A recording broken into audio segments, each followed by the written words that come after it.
No hei.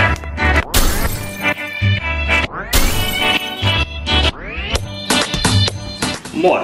Tiesikö mitä löysit aamulla? Joulupukki laita mun tommosen pakkauksen.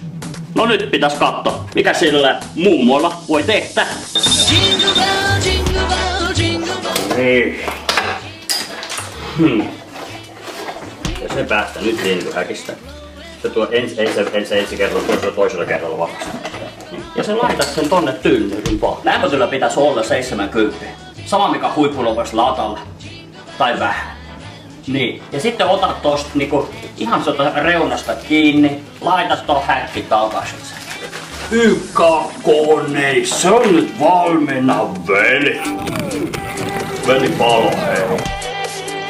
Vau, mikä fiilis. Tai meininki. Hei, nyt tuu hitis. Lintuhäkkyy. Tommoisella tapauksessa. Noin. Laitetaan pähkinöitä sisään.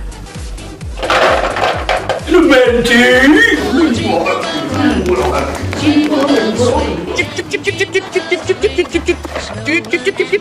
Taputaan. Kotiin vaan.